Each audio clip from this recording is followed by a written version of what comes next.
So hello guys, आज नव्याने स्वागत आहे तुमचा दीपेश वारके मिनी व्लॉग मध्ये. लय दिवस झाले आपण काय मिनी व्लॉग बनवत नव्हतो. बोलू चला आज नवीन स्टार्ट करू म्हणून कांदा पोहे बनवायला घेतल्यात. कोणी मिनी नाही हो, बायको नाही, मी तर फक्त व्हिडिओ काढायचा निमित्त आहे. मित्रांनो, आपल्या नवीन मिनी व्लॉगला नवीन सपोर्ट करा. तर मित्रांनो, आपल्या या छोट्याशा मिनी व्लॉग मध्ये कंटिन्यू राहा. पुढे काय काय होतो मी तुम्हाला सर्व दाखवतोय. तर आज आहे मित्रांनो पंचकृषी मधला सर्वात मोठा बाजार, तो म्हणजे आपल्या पडग्याच्या रविवारचा बाजार. तर मित्रांनो, आता चालू आहे पाऊस म्हणून आपल्या पडग्यामध्ये गर्दी नाही.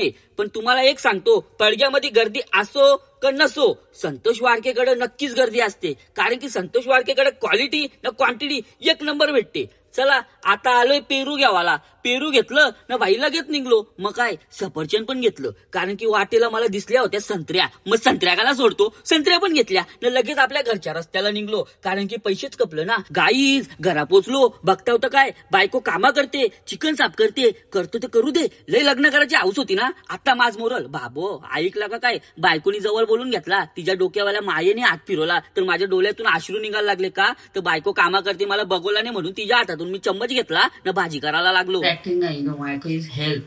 हेल्प तुम्ही पण करा आपल्या आपल्या बायकोला. लोकांच्या बायकाला करायला जाऊ नका, आईला बाहेर घातली. तर मित्रांनो, असा साहेबासारख्या पलंगावर बसून ना जेव्हा बायको ताट घेऊन येते ना, ती जेव्हाचीच मजा वेगळी आहे. जर तुम्हाला पण मजा घ्यायची असेल ना तर लग्न करा. तर आज आपल्या ना करायचे शॉर्ट व्हिडिओ साठी तुम्हाला वाटला का मेहनत लय का, तर बायकोचं पाय पण दाबायला लागतात. हो बाबा डेंजर काम आहे. मग बायको करत होती भाकरी, आता सगळ्या गोष्टीत मी बायकोला मदत करतो. तुम्हाला असं वाटत असेल ना तर असा काहीच नाही. मी फक्त व्हिडिओ बनवायला जातो, बस. व्हिडिओ बनवायचे निमित्त कामा करते ती म्हणजे बायको. जर तुम्हाला आपला हा छोटासा मिनी व्लॉग आवडला असेल ना तर आपल्या मिनी व्लॉगला तुम्ही सपोर्ट करा. दीपेश वारके युट्यूब चॅनलला सबस्क्राईब करा. मिस्टर दीपेश या इंस्टाग्राम आयडीला फॉलो करा. कारण की अशा अनोखे व्लॉग तुम्हाला दीपेश वारके युट्यूब चॅनलवरच बघायला भेटतील ना मिस्टर दीपेश या इंस्टाग्राम आयडीवरच बघायला भेटतील.